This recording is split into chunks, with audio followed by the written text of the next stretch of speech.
If we look at the disaster trends in the world, what we have found is that the trend is increasing. It is an increasing trend, particularly in developing countries. And if we see another trend, then what is happening is that human life loss is more in developing countries than in developed countries. And the reason is that developed countries are well prepared, developing countries are less prepared.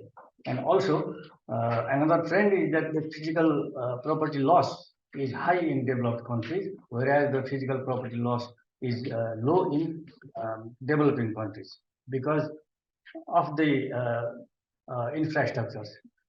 Because the infrastructures in developed nations are well structured, are earthquake resistant, are well built, and they spend quite a lot of money. Whereas in developing countries, they are weak and they spend less money. They have no sufficient budget. So these are the reasons. But it is good to lose physical property than the precious human life. And that is what we have to take into account. Another problem with us, particularly in developing countries, is that people who live in remote, rural, and hilly areas and who are uneducated or less educated or half educated, they perceive disasters as their fate. You see, they trust in God and they think that disasters are an act of divine, an act of God. So they compromise with disasters. They live in vulnerable areas and they don't hear the DRR experts. So that is why they compromise themselves and they fall into disasters. That is another problem in poor countries. And that situation we have to improve. And here, this is a global trend that the government and aid agencies, NGOs, and all agencies who are involved in disaster management, they are interested in response, but not in preparedness and rehabilitation and reconstruction. And the reason we all know. Maybe, can you say what is the reason? The main reason is that if particularly the government agencies and NGOs and INGOs, if they go in disaster sites for response, then they will be covered by media, and the politicians, if they will go in the disaster sites and distribute the relief materials, then they will clear the vote bank, they will get more vote in the next election. So that is why they pay attention towards response, but they don't pay due attention towards preparedness and recovery. That is a part of bad governance. You see, that is not good governance. So that is the main topics which I'm going to cover today. I will very briefly show you the global scenario of disasters. According to this emergency event database, EMDAT, in 2022 alone, last year, natural hazards and disasters caused the loss of 30,704 lives. And actually, this number is higher than this because all fatalities are not being recorded here. So even this is quite a high number, and affecting 185 million individuals who were internally and externally displaced. And the economic loss was about US dollar 223.8 billion, which is quite high. So this trend is increasing every year due to various types of natural as well as human-induced disasters. This figure is just for natural disasters. It doesn't include road accidents and air crash and all other things, but still it is quite high. So this is old slide. So if we see from 1900 to 2010, you can see the trend of disasters is increasing every year. And since the beginning of 1900, the rise is very sharp. So these days, this trend is in increasing trend. So this is very serious situation. And as you can see here in color, I don't have time to explain it. So the red points are more prone to disasters, and there are various colors which show the vulnerability in various countries of the world. And poor people have been affected more than the well-to-do family or people. And I have pictures here. I want to show you because we all know that pictures speak 1,000 words. So I want to show some fatalities through pictures. And yeah, here is this boy. His name is Alan Kurdi. He's from Syria and on the way to Greece. The ship where he was boarded with his parents sank, and then he died like this. And this picture was viral in 2015. So that is why I would like to share here among you. Maybe many of you have seen this picture. And another very old picture, you see. Can anybody say about this picture? There's a very sad story about this picture. South African photographer took that picture. Exactly. He committed suicide after taking the picture. And a story called Bang Bang. Yeah. Bang Bang Club. Yeah. And Kevin Carter, who took this picture, got a Pulitzer Prize, very prestigious prize for the photography. And then he was very happy, and there was a telephone interview with this photographer, and one gentleman asked him, what happened after you took that picture? Then Kevin Carter answered that, I had to catch my flight. I was going to miss my flight, so that is why I just left for the airport. Then what the gentleman told to Kevin Carter, that then there were two vultures. One is here in picture, and another one is the photographer himself, because he didn't try to save this girl. So, and that made him very serious, and he committed suicide, Kevin Carter. So that is the story of this picture. And here you can see, this is Turkey earthquake in 1983. This mother lost 5 children, all his children, and she is in distress. And here, during a fire, a boy and his mother, they jumped out of the window, and the boy fell down on the body of the mother, and he was saved, and the mother died. So these are the pathetic scene of disasters. Like here, you can see it may be in India, Bangladesh, or Sri Lanka or Pakistan. I don't know, but sometimes during mass gatherings, people travel like this in the trains, and it can happen like this afterwards. You see, like in yeah, this is a symbolic, but if accident happens, then people may die.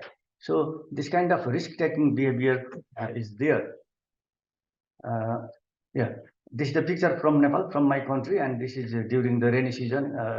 And here you can see, maybe it's not very clear, but here you can see, this is the house, you see, just in the middle of the river. Yeah. In dry season, it was okay, it was all right. The river was somewhere here, but when there was heavy rainfall, then this house is inundated. So people take this kind of risk, and the local government, local authorities, they don't control. And here are some other pictures, similar type of pictures. And this is the same area. Here you can see all the whole settlement is surrounded by the river. And this is the capital city, you see, Kathmandu. We have 3 cities in Kathmandu Valley, Kathmandu, Lalitpur, and Bhaktapur. And in rainy season, it becomes like this because of the poor planning, you see, because of the poor and haphazard construction, because there is no good engineering, and the local government and the federal government also, they just don't supervise properly, and people construct their house according to their budget, and the situation is like this. So this is one of the road in Kathmandu. also in what. And this is south of Nepal, southern part of Nepal, border to India. And India has constructed high dams along the border. So that causes inundation in our part of Nepal. And in the rainy season, it happens like this. So this woman is carrying her boy, her son, in safe place because her house is underwater.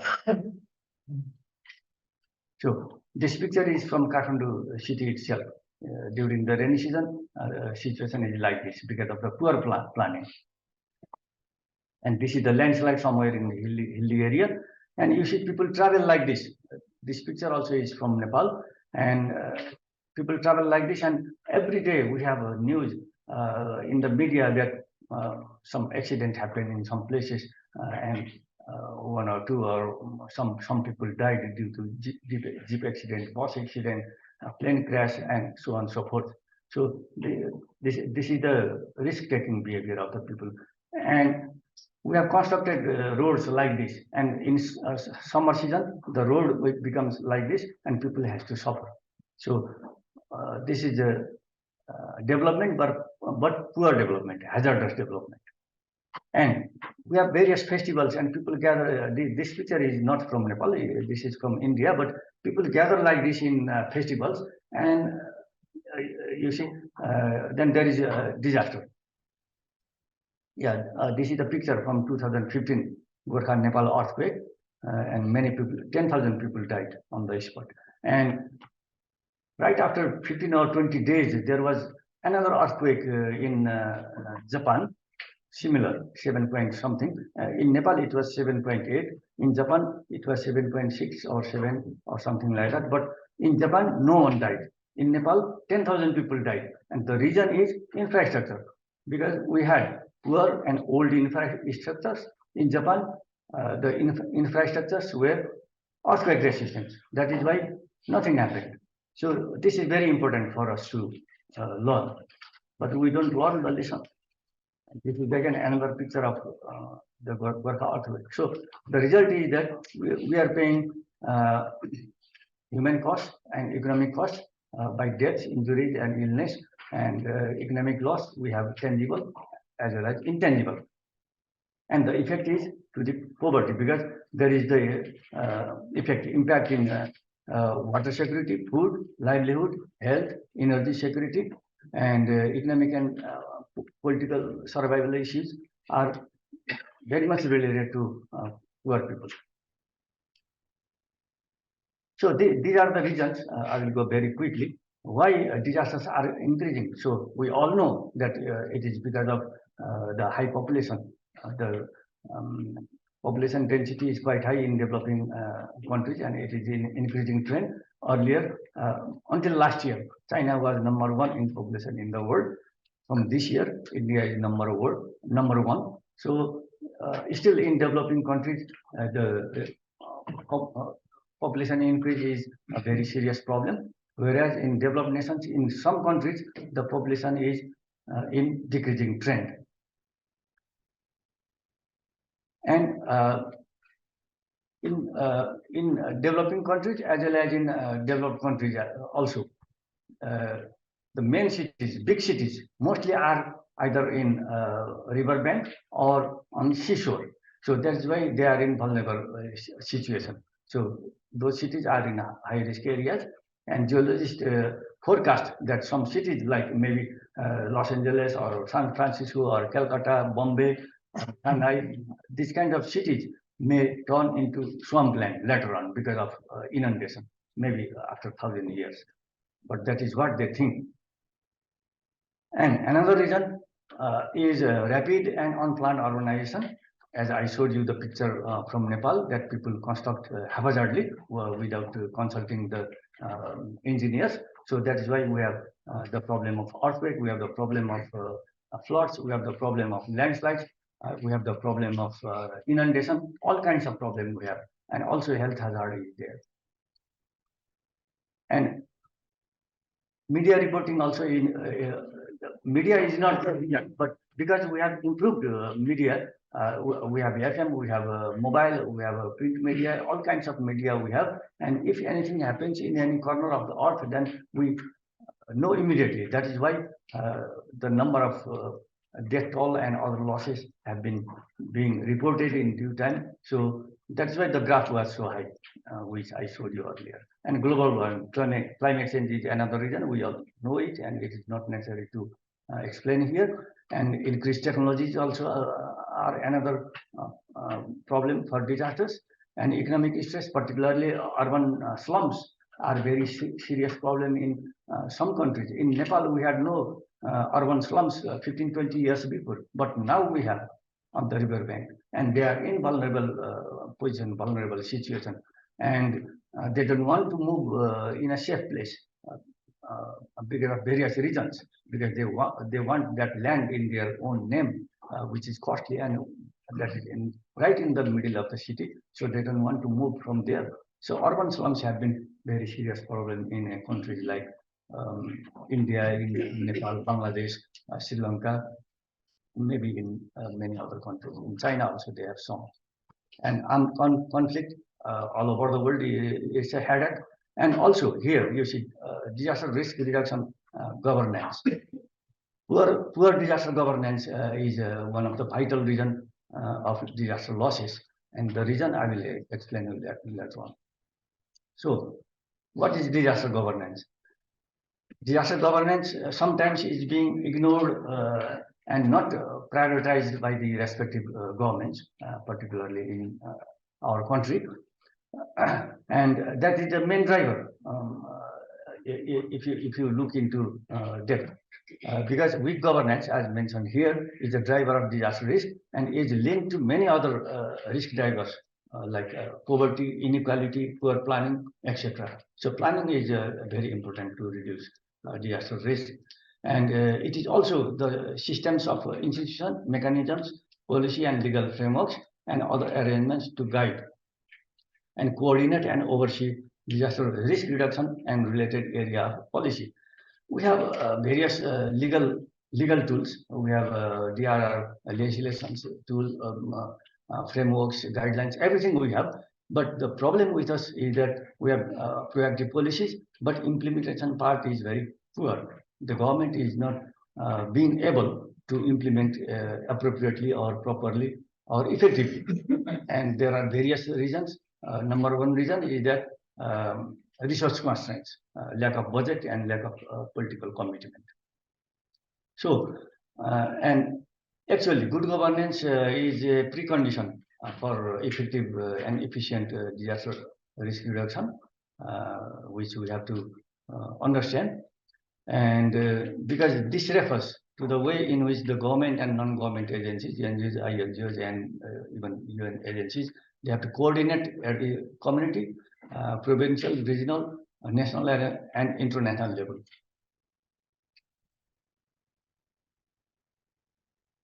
And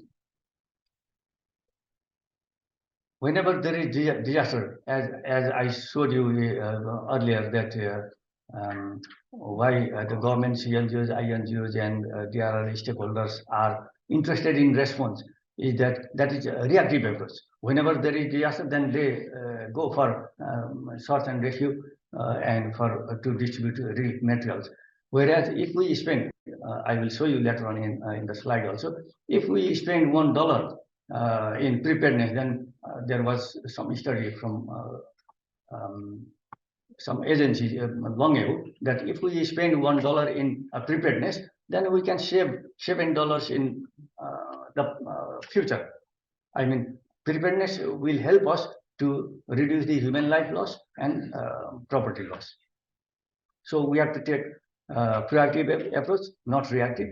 But the trend of the government is that they are taking still reactive approach in many countries. So that is why disaster governance is highly influenced by overarching public governance system, which need to overcome poor governance and budgetary constraints. And that is the main drawback with us.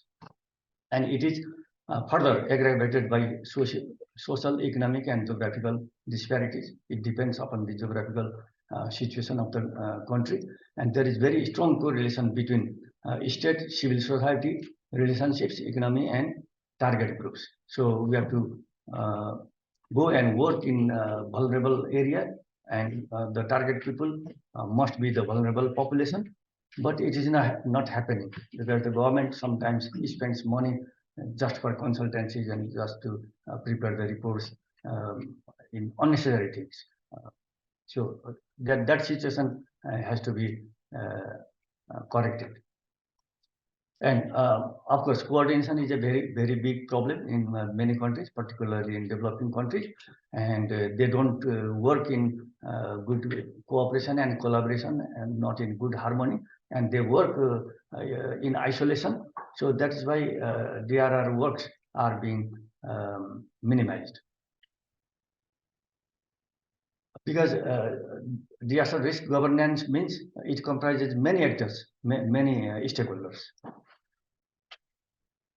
So here is the definition from UNDP. I think I'm running out of the time, so I will leave the slides here. If you are interested, you can copy from here and read it later on. So I will just. How long I have time, Roman? 5 minutes. 5 minutes only. So okay. Here are some definitions. So there are 5 dimensions of disaster governance: vulnerability, capacity, exposure of persons and assets, and hazard characteristics, and environment. And these are the issues: conflict of interest, oversight issues, accountability issues, transparency, ethics violation, corruption, implementation of bad policy, dishonesty, and poor economic growth. These are the 10 issues of disaster governance in many countries, and the DRR stakeholders are responsible to correct this situation. And these are the solutions. So the solution is full respect of human rights, rule of law, transparency, effective participation, multi-agency partnership, political commitment, equality and inclusiveness, which we talk very high, but it's not happening there, and effectiveness and accountability, responsiveness, consensus, and harmony. If we'll have all these things among the DRR stakeholders, then the situation will improve. And I will show you the example of poor governance through the pictures.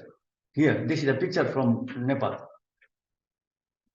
Even after the 2015 earthquake, people are living like this, even in capital city.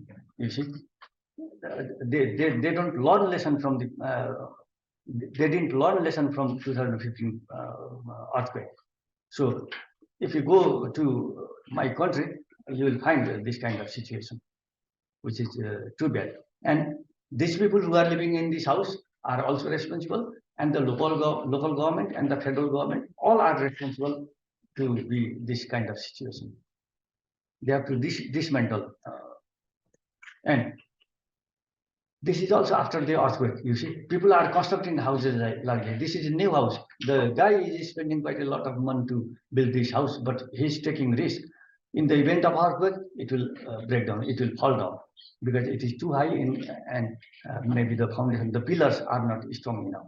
And this is not a well-engineered house. So this is a summary of the situation in our country. You see, whenever there is disaster, we have foreign aid, foreign help, and the money is being spent for the visit of VIPs and consultants and the media and other things, and they prepare unnecessary reports. And you see, and the victims are always victims. So this situation needs to be improved. So here are some principles and tools for disaster risk reduction. I don't have time to explain it. Maybe we all know it. So I will just go through these slides here. Build better and scientific information, land regulation, prediction, early warning. All these things are the prerequisite for efficient and effective disaster management. And here I would like to just share this slide. Is a command, control, and coordination mechanism, which is being very nicely implemented by Australia, and also in the USA. They also do it. So But whenever there is disaster in our country, we don't follow this guideline. That is the main problem. You see, there should be the command post and there should be the commander related to the concerned disaster. That doesn't happen. Just police and army, they just go in disaster site and they do what they know. They may be well trained, they may not be well trained, and then the response will not be effective and efficient. So these are the issues. 1 minute.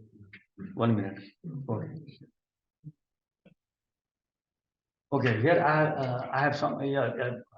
We all know these are the proverbs. You see, prevention is better than cure. Time and tide wait for no one. Stitch of time saves nine. All these things are related to disasters. You see, if we follow these proverbs, also we can be well prepared. And here, $1 is spent. I already mentioned on preparedness can save $7 in response and recovery.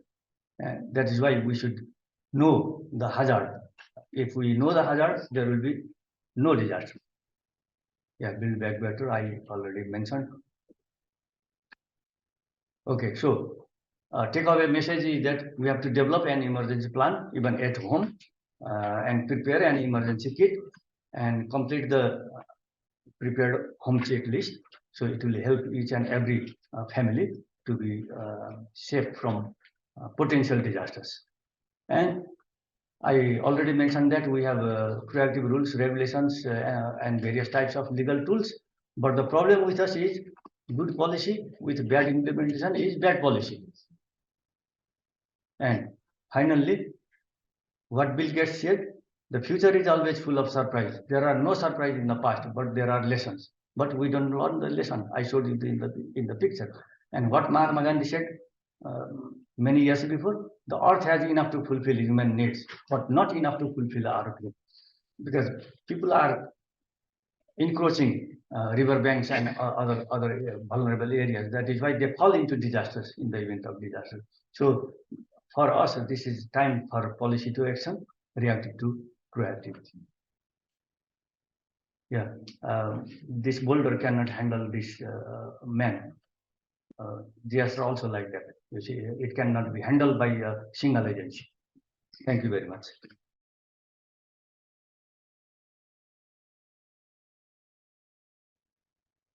That last presentation, in some ways, I think is very challenging to follow because it points out the many ingredients or actors or circumstances that put people in harm's way. And I think the comment of what I always think about, and I certainly didn't coin it, is, you know, there's no natural disasters. We talk about natural disasters, but the reality is, you know, as we look at even the disasters that have taken place over the last week, floods, dam break, flood in Libya, and the earthquake in Morocco. It's not mal-action. Maybe it is bad governance. It's circumstances. People would live in American-style houses or Japanese-style constructed houses if they could. It's difficult. Our mission is to really at the Pacific Disaster Center is to apply science and technology that can enable better decision making, including through public applications that can make. What did I do with my phone? I usually like to wave my phone here, but you know, you can download an application. Almost everybody has one of these. Not everybody, I realize that, but certainly a lot of people have smartphones, and it enables you to be aware of those hazards in your area and maybe allow you to prevent that from turning into a personal disaster. I am also encouraged by, you know, all the young faces that are here. I think it's really fantastic that we're having it here at a university that has a bachelor's program in disaster management. You know, there's no end of work for all of you to do when you finish your program, and you've chosen a career, I hope, that will become very fulfilling and that you can help chip away at all of those issues that were just recently or just in the last session were introduced. So again, evidence-based or science-based applied research, science, information. As I mentioned earlier today, we've got programs in artificial intelligence and early warning and risk assessment. That Asia Pacific and beyond sentence is why I'm here. When the center was originally conceived of by the US Congress, they thought center is going to be in Hawaii. It's going to support the US Pacific. We kept bumping up against to the broader Pacific, to the Asia Pacific, and then we were challenged to take the work that we were doing in the Asia Pacific and really bring it global. And that was about 10 years ago, and I think we've done a good job of doing that, if I say so myself. We've been acknowledged for the work that we've done. I know you can't see all of the words up there. That's okay. There will be a copy of this left here. I will say that our center was awarded the UN Sasakawa Award last year, 2022. If you don't know anything about that or not familiar with it, it's awarded every 3 years. It's a lifetime achievement award for an organization or an individual. There are 2 categories. And we were recognized for our work, including our disaster aware application that I'll show in just a second. One of the things that we do, or one of the ways that we characterize our work, is bridging or building a bridge, bridging the gap between the science and technology community, whether that's academic, whether it's industry, whether it's national research laboratories, national or regional research laboratories, and the decision makers. And I know I'm not going to adjust it or we'll lose something, but that says decision makers. And the point of this slide is that they have to operate very differently. Scientists, technologists, they might have deadlines and so forth, but they're trying to wring out all of the uncertainty and so forth. A decision maker, somebody says there's a large earthquake. If there's a tsunami and we don't even know there's a tsunami, if there's a tsunami, it's going to reach this populated area in 4 hours. What should we do? They don't have the luxury of time necessarily. They can't wait until every single model has been run. So they have to be prepared for those scenarios. They have to be able to take very complex ideas and distill them into simple, understandable language that the population can react to. One of the ways that we do that at the Pacific Disaster Center is through our disaster aware application. We'll actually get a chance, fingers crossed. I'm going to try to do a live demo here in a minute. So hopefully you'll be able to see this in action, but there's alerting, there's a lot of data. It is a data-rich environment. For those of you that are familiar with GIS and that type of technology, there's something like 7,000 or 8,000 data layers in disaster aware.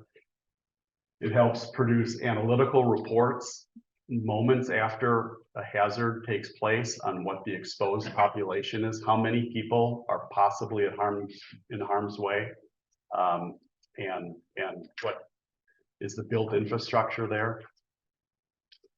It has models integrated that have some impact and exposure for different hazards, and it even incorporates things like live cameras so we can look at evacuation patterns or in some cases damage. There are multiple specific instances of disaster aware operating today. If I broadly put them into 3 categories, we have our mobile app, Disaster Alert. It's been ranked #1 in several different reviews and so forth.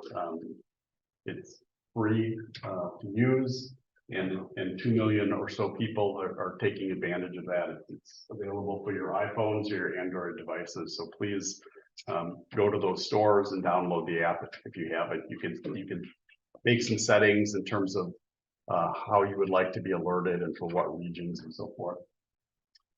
For disaster management professionals, I guess in some ways we either have, I think everybody in this room and online falls into 1 or 2 categories: disaster management professionals or aspiring disaster management professionals. It's also available free for the people that are fit that category. We've got something like 17,000 users, we say tens of thousands, but a little less than 20,000 users of Disaster Aware Pro. It has same underlying technology, same hazards that we'll see, but it has more layers, more features, more functions. And I'll be demonstrating that to you today. We've customized versions. People say, hey, that's great, I can access it free, but I really like my own version for the following reasons. And we've helped them deploy versions in the ASEAN region, Association of Southeast Asian Nations. So that's countries like the Philippines, Indonesia, Singapore, Vietnam, Cambodia, Laos, Brunei. I know I'm missing one or two, Malaysia. And I mentioned the one at the IAEA in Vienna, Austria. We've also deployed national versions for Vietnam, Indonesia, and Philippines. So there's different versions of it out there, but it's all driven really by the same software code, the same data engine, the same analytic. Who's using it within the United States? Our national federal emergency management agency, FEMA. It's used by the White House, it's used by Coast Guard, the Defense Department. Some of you might say, why the Defense Department? If you have that sort of mental image, you had mentioned it, why do people spend more money responding than preventing? Because it's sexier to respond. You see the cameras are rolling, but when you look at helicopters taking off of aircraft carrier decks, providing relief supplies after hurricanes or earthquakes, that's the U.S. Defense Department has a mission, specific mission called disaster management humanitarian assistance, or disaster relief humanitarian assistance, and they rely on our information and data to make sure that the right equipment and supplies, relief supplies, get to the right places. We partner with NASA, with USGS, with Centers for Disease Control, and many of their corresponding agencies, brother or sister agencies in other countries.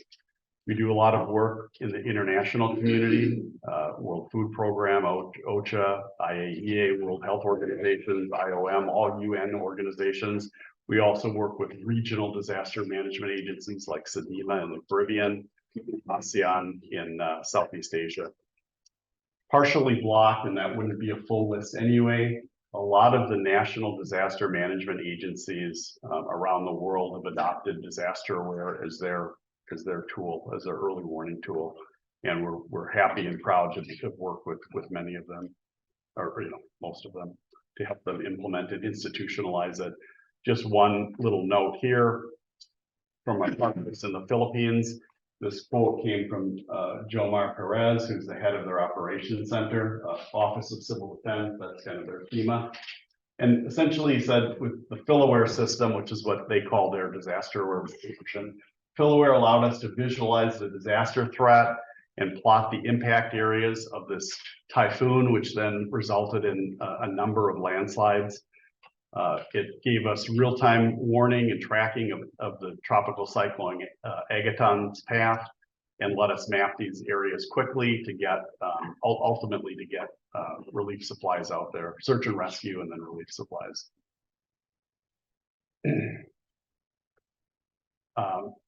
I'm really here, well, I'm here for a number of reasons, of course, but I'm happy and honored to be able to share with you the results of some of our work with NASA, the U.S. National Space Agency, using satellite imagery and leveraging their science team, which really extends outside of NASA per se. There's a number of university partners and so forth. And if you do go to this gift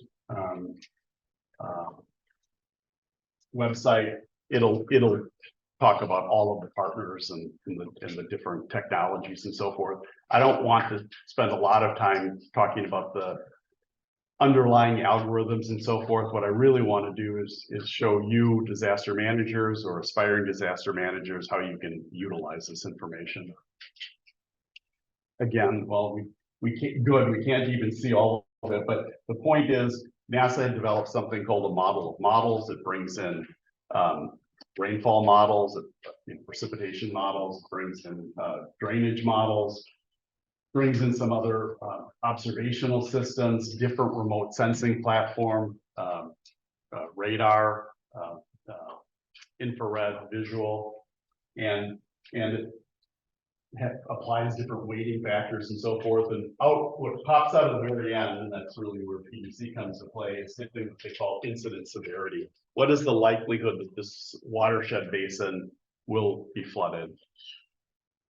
And that produces information that looks like this, which in a way is helpful, but in a way it's just, maybe an overwhelming amount of information. And again, I'm going to show you how to navigate it. But we go from the severity of a watershed to making some determination on whether it's likely that that really is a flood incident. So we'll kind of flag it there, as well as the exposure, what areas may actually be subjective to flooding.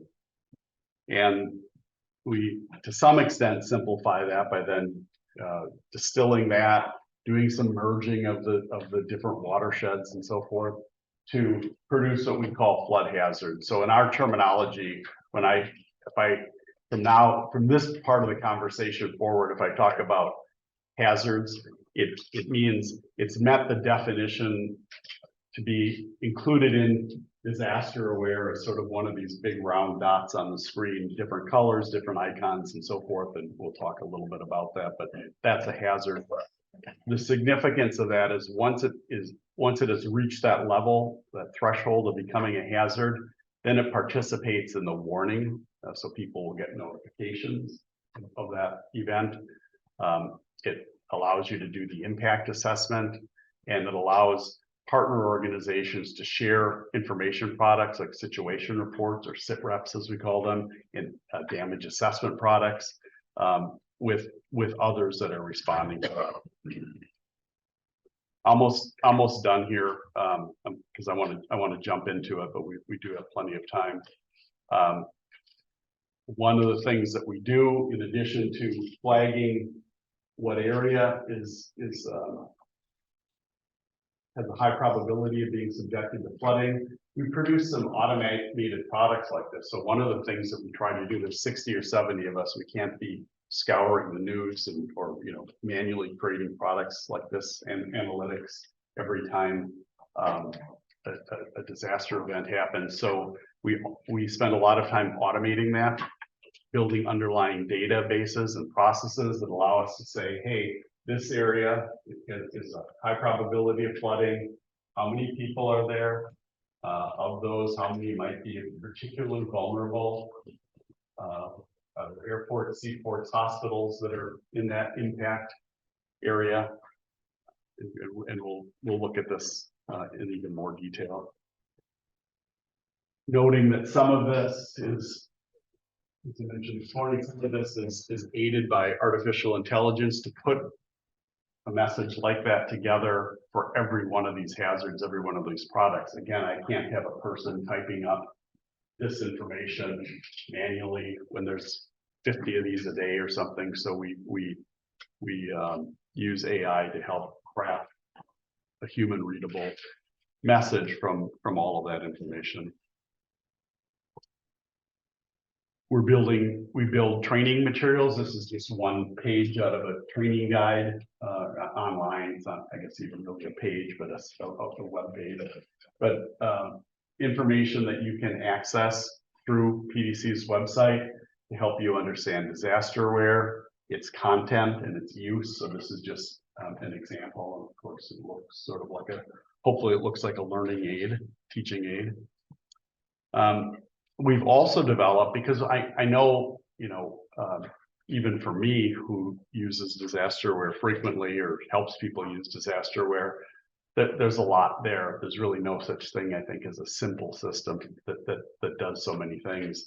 So we've developed what we call a checklist. I was hoping by this time I would actually be able to have a stack of them there. It hasn't gone through its final review.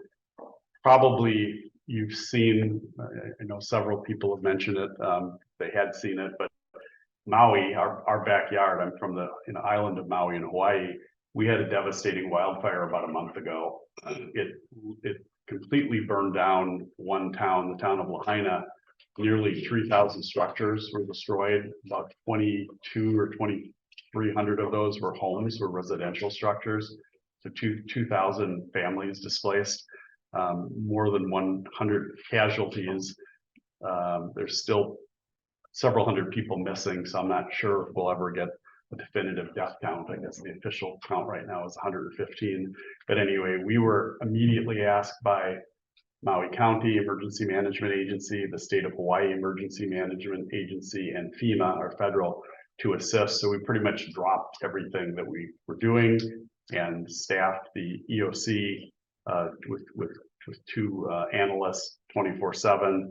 And that's just starting to ramp down from that right now. Of course, it's going to be a long recovery process in many ways. They're just starting with debris removal, and then they'll have to do, reconstruction and so forth. But one of my colleagues who was supposed to be joining us, he stayed back, to continue to help with that effort. But in any event, this will be ready in the coming weeks or month or so. Anybody that's interested in receiving a copy of this checklist, make sure you see me, or maybe Harold, we can even send a note afterwards when it's ready to all of the participants.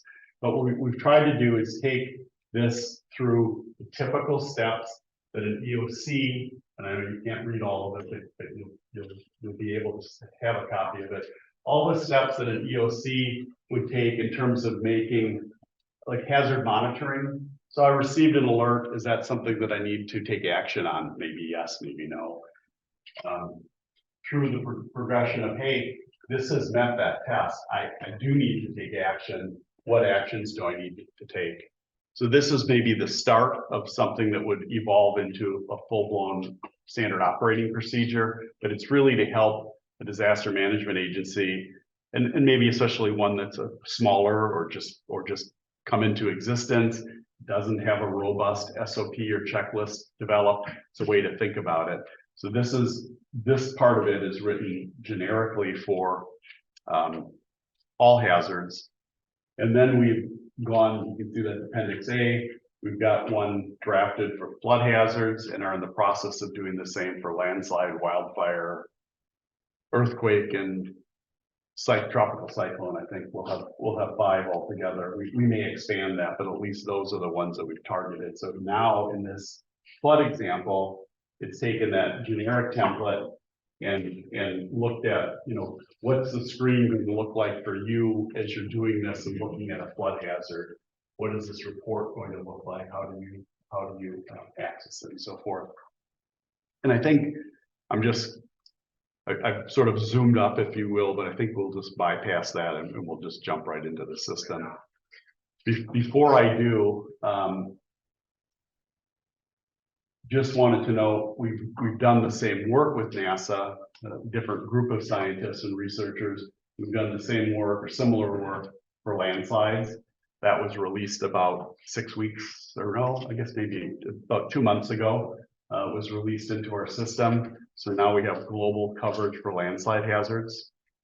And for the last several years, we've also had global coverage for wildfires, and we'll see some of that work. With that, I think this is my last slide. I'm going to try to log into DisasterAware. We'll see if I'm successful or not, especially on somebody else's computer, but nothing like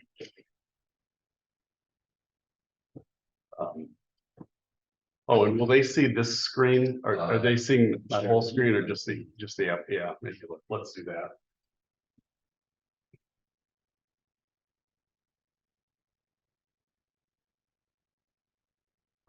Partly wanted, instead of bringing up my laptop and plugging it in, show you that it is web-based, which has a lot of nice features. You anywhere there's a computer, you can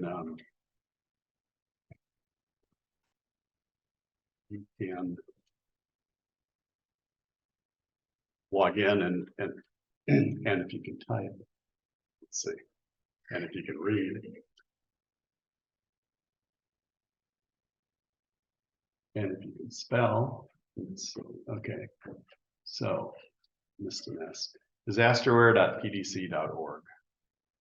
Let's try that.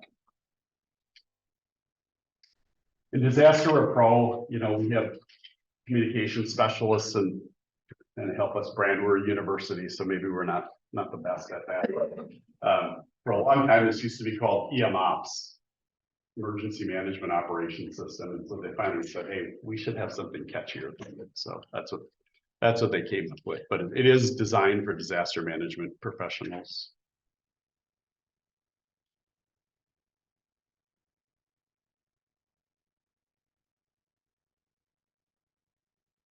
Save that.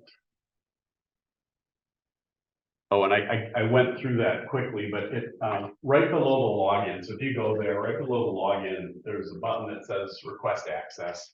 Click on that. It's going to ask you about a dozen questions. I mean, you know, your name, your title, your affiliation. And there's a comment box at the end. You can mention that you were introduced to Disasterware at the TIEMS conference, or you can add my name to it. That'll just maybe facilitate it. Takes a day or so for our team. We try to process in the morning everything that's come in the day before. So within a day or two, you should get account credentials. You have any snags, again, mention that you were here and saw Disasterware here at this event. The initial view is set by user parameters. This is home for me, and I do a lot of travel and work in this part of the region, so I have it set like that for me. There's a lot of things that are customizable. I'm going to just move over. You can see it's a busy world from a disaster management perspective. Each of those dots is some kind of a hazard. It's met our definition of being potentially severe enough to cause loss of life or loss of property, etc. Couple of things at a high level, especially since my legend is going to be blocked. There's different colors. That's immediately obvious. Blue is kind of what's at the informational level. Something's going on that you might want to take note of, especially if it's close to where you have responsibility, in or close. Goes from blue, green to orange or yellow. I don't know, depends on, we have arguments about that, but orangish yellow to red. So red is the most severe. And then there's different icons in there. This is, I don't know why that looks like a turtle from here, but it's not a turtle, it's a flood. Earthquake is a seismic wave, heat wave, drought, tropical cyclone. Of course, it's a little fuzzy on that screen, but as you zoom in, you'll be able to get a sense of the different hazards. So the color is the severity, icon is the type, and then we're going to look at a couple that even have a different shape. In fact, I'm not going to go to it immediately, but if you look at the earthquake in Morocco, you notice that it has a star shape instead of the round shape. And what that means is it's gone into response mode. A lot of these hazards will just self-expire. So there's an earthquake in the middle of the ocean, that will be gone in about 48 hours from its creation time, unless one of our analysts says, hey, we need to keep that active for a bit. I don't think that one will be. But if one of our partners or our center is responding, we can put it into this response mode.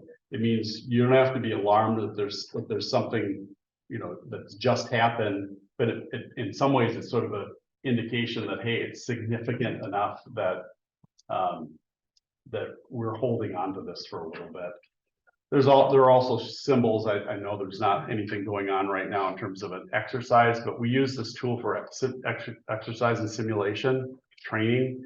And so if somebody creates a hazard, in fact, we actually now have a separate tier just so that we really don't alarm the 17,000 people that are using it. But say, hey, let's do a exercise today, a disaster management exercise. That symbol would look differently it behaves differently in terms of alerting and so forth, as you might expect. So that said, ooh, and I do need to access this. Can I close that panel so that I can access the navigation buttons? I don't need to see myself. Okay. Yeah, thank you. So let me zoom in, you know, like most systems, mapping systems, it's got zooming, it's got pans. For good or bad, I guess I'm gonna say for good, there's not a lot going on in South Africa today, hazard wise. Again, but let's take a peek at that from a natural, or I just said there's no natural disasters. From a natural hazard perspective, there's not a lot going on. But some of your neighbors have more severe. So there is, in this particular case, a fire that's been detected. When I click on that hazard, it gives me some different options there. I just clicked on this product. So this paradigm, once something is a hazard, it participates in alerting, participates in impact assessment. It also participates in sharing of what we call information products, analytical products for short. So this case, it says situational awareness, or SA, and it says automated. So every time we create a hazard, an automated hazard, we create an analytical product. And in this particular case, it's saying, you know, here are the hotspots detected from satellite. There's where it is in a bigger picture, slightly smaller picture. Here's a severity in terms of the heat intensity. You can see it's not, you know, we're down in the slow range. That's really why the whole thing was coded the blue. And for information, there's a fire there, but it's not at that level of intensity that probably requires anything other than maybe a local fire department to be on the alert. Ooh, wow, let's see.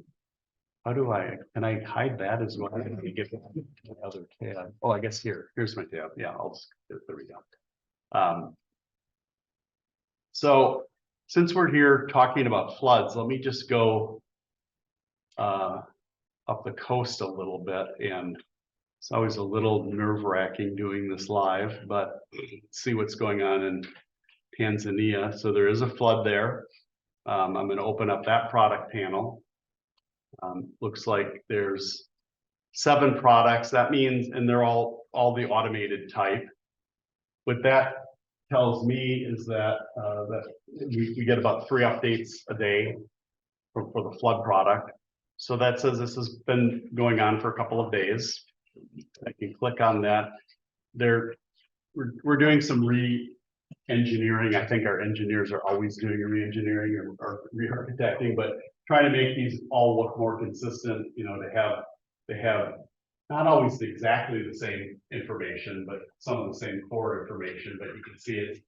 You stand back and squint, it looked a little bit like that fire product, but this is the new hazard look. So some of the other ones have to do a little bit of catch up, but here's the exposure area for the flood that has triggered the highest level, the warning, warning level.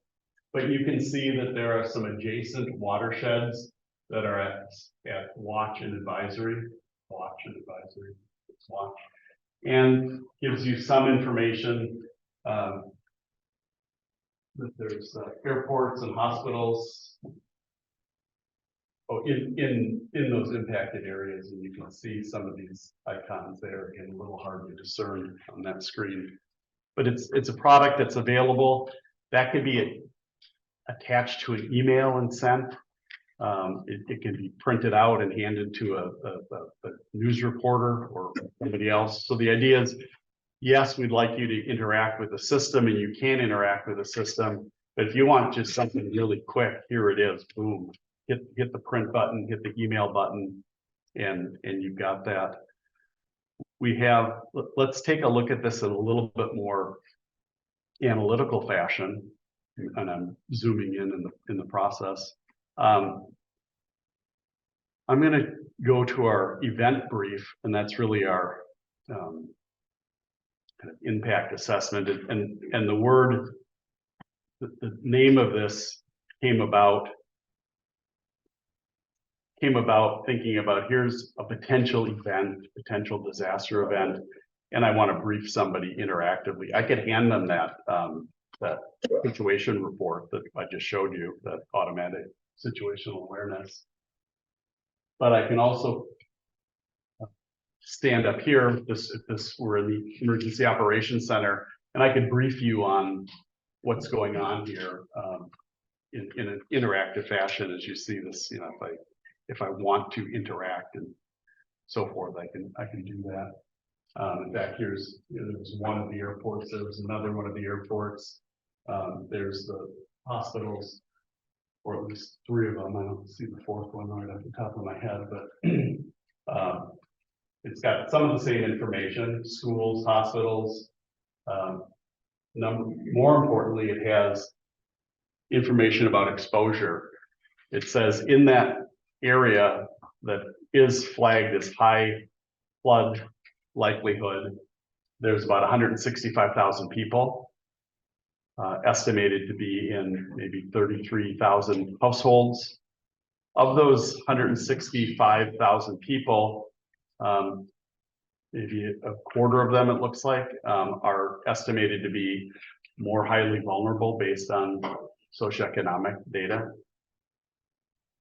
Of those people, you can see an age breakdown. We generally think about adults, those that are 18 to 65, as being more self-sufficient, maybe responsible for taking care of people that are young. I'm sorry, 14, 0 to 14, 15 to 65, or older. So you start to get a sense for who's in that area, what are their characteristics, and if they were to need assistance, how much do they need? If I'm the World Food Program and I'm asked to intercede in this, or let's say Morocco, what do I need to bring with me? Well, here's the daily needs based on the SPEAR guidelines, which many of you may be familiar with, or hopefully international guidelines. Here's how many calories are needed. Here's how many liters of water, how much refuse or waste storage or waste facilities, and how much shelter, how many square meters of shelter. In addition to that, that information, if I scroll down a little bit, I can access these situational awareness products as well, just a convenience. It's just another way to get at that same information. I can take a look at what some of the more recent and larger floods were in that area. So how does that compare with floods that took place over the last decade or so?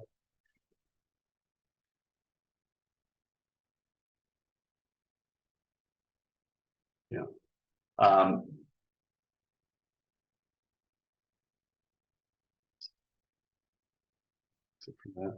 So that event brief, as we'll see in a second, because I will look at some other events that probably have a much larger impact on people right now. But that event brief, that situational awareness product, that pretty much exists for every hazard that you'll see, every one of those round dots, especially at the red level in disaster aware. What the work we did with NASA helped us do is fill large gaps that we had in terms of understanding where are floods taking place right now.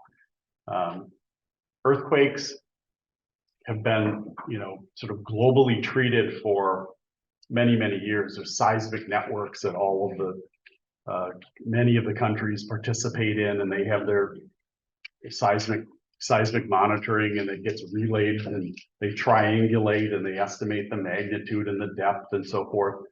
That's been around for a while, but there's not the equivalent of that for most other hazards. The tropical cyclones or hurricanes or typhoons, a little bit more. Those are widely reported, but there's not a global reporting source fires or floods or landslides. And so we didn't want to leave the map blank, if you will. And so that was really what motivated our work with NASA. Let me, in the course of the next couple of minutes, I guess, let me try to finish up and leave a little bit of room for questions. But I'll show you a couple of other features along the way. So we have the ability to create bookmarks, and you can then share that bookmark with a colleague who has access to this. So you can kind of be looking at the same thing at the same time. But if I go to Morocco, which, as you probably know, suffered a devastating earthquake earlier this month, a week ago. And what I set up in my bookmark is to take a look at, like, let me just even zoom out a tiny bit and then I'll zoom back in. Take a look at what information I have available for that. I have shaking intensity map. It's a little washed out there, but you can see, especially in this core central area, these are the areas that have had the highest shaking. That's a model that we run worldwide. Every time there's a large earthquake, it's run automatically. We have information that our analysts start. I guess let me turn on the legend now, but that'll show up.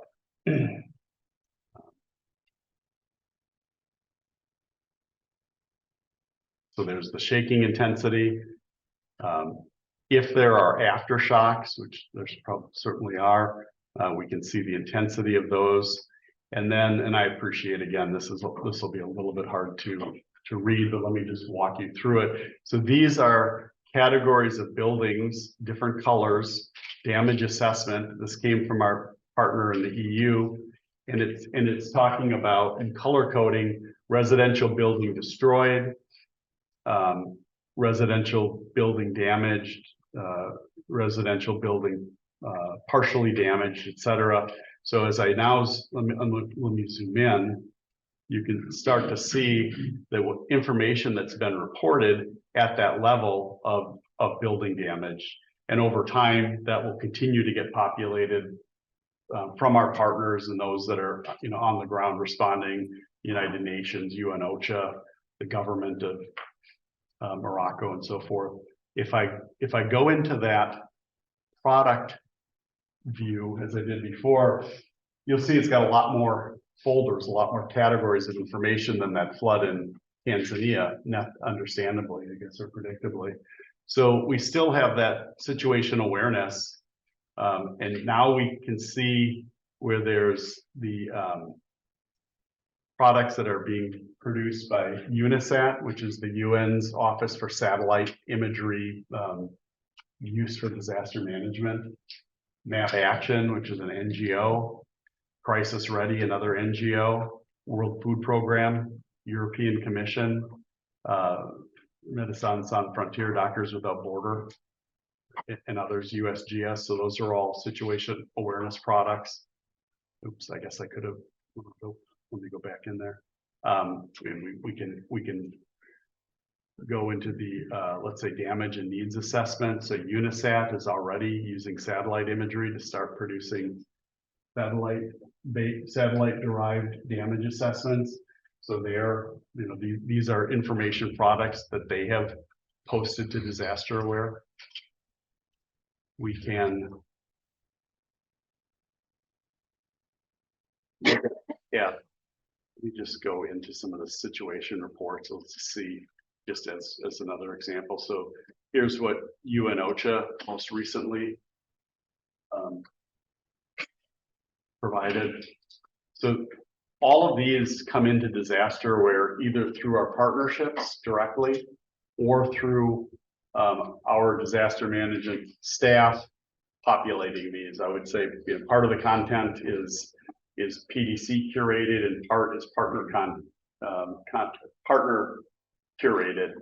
As we have these partnerships, and remember at the beginning I talked about partnerships with 70 countries. As we have active partnerships, we train them how to post their own products.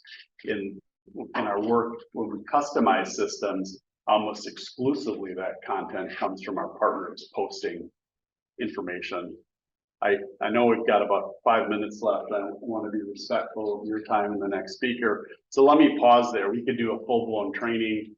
And people probably more capable than me would deliver the training, but it's about a one day training course, or sort of introductory, and 2-day training course for the people that are inside the EOC. So it is readily, accessible and available. But let me ask if there's questions, or would you like to? Or I'll ask, or you can ask. But people, I can't see people on the screen anymore. Maybe you would like to do that. Are there any questions or comments that I can field? Thanks for that. It's quite an interesting situation and development. And it's quite a powerful computing system that you probably, so you're dealing with big data. Yeah. One of the things, there are two things that strike me as being very important. One is the veracity of the information coming in from your partners. Yeah, thank you. I'd like to know how you manage that. I know you can train and say, put it in this way, but how true is it, what you're seeing? And the second is, how long does the data, do you keep the data historically? And has anybody looked at, say, 25 earthquakes from different areas and seeing if there's similarities or differences that can then provide information going forward to mitigate effects going forward? Yeah, let me briefly answer those, because I see there's a couple of questions. But first of all, in terms of information veracity, the hazards, generally speaking, are created through from either authoritative sources. This is the national government saying this has happened.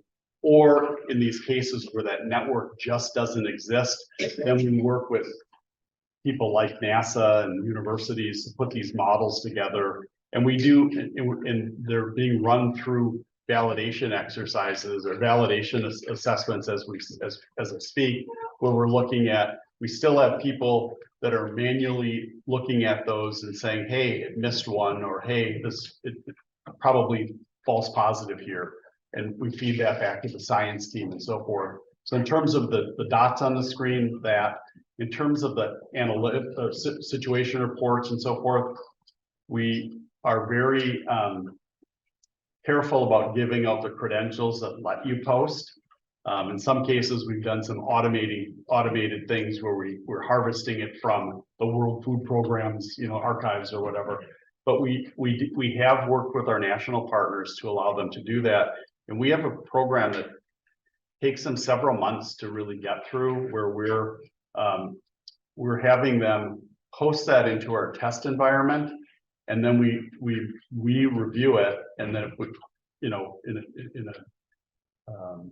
like on a daily basis, there might be some out of sync issues, but we look at that, and if it seems appropriate, we put it into the production system and provide feedback. So we are careful about that, because what we don't want to do is say, hey, I've got these big global floods and big earthquakes, and somebody reported there's a cat in the tree, right? And so we have SOPs, we have standard operating procedures for manual hazards. They have thresholds. They follow certain guidelines in terms of when it goes from blue to green to yellow to red. And then in order for you to be certified to do that, you've got to go through this three-month process. In terms of archiving it, everything that's been produced over the last 22-ish years is available. We do have APIs for it, and sometimes, and when we do our annual assessments or decadal assessments, we do that. We use it. We've had some partners that have requested access and granted access to the API, to the database through the API, for them to do similar work. So it is one of the things that's really interesting about it, is that for good or for bad, whatever was in there for Hurricane XYZ or Earthquake ABC, it's there indefinitely. And so you can go back and say, hey, was that similar to what just happened in Turkey? I don't know. Let's start comparing some things. Or didn't that area flood extensively 2 or 3 years ago? What happened there? What what were the after action reports saying about that? And so that's a really useful value that extends beyond the early warning. But in terms of the comprehensive disaster risk management, yeah, it's invaluable. Thank you. I think you had a question. Thanks, Chris. I think you touched on a lot of my concerns that I've addressed over the last 3 days around real-time, accurate and relevant data. So my question is just around population data. So I'm interested to understand, the example that you used of the flood in Tanzania and then also looking at what happened in Morocco. And you were talking about, the World Food Program, World Health Organization and intervention. So the population data that you have, is that not from national census data or, because again, I'm just thinking from a South African perspective. Yeah. I'm not sure how accurate that data always is. And I think we had from last year. But lots of times you still see the 2011 data being reflected. So I'm just thinking in terms of intervention and where exactly you get that data. Sure. So all of our, a general comment that I'll make is all of our data have metadata associated with them. So you can actually click on the little I button and it'll tell you what that source is.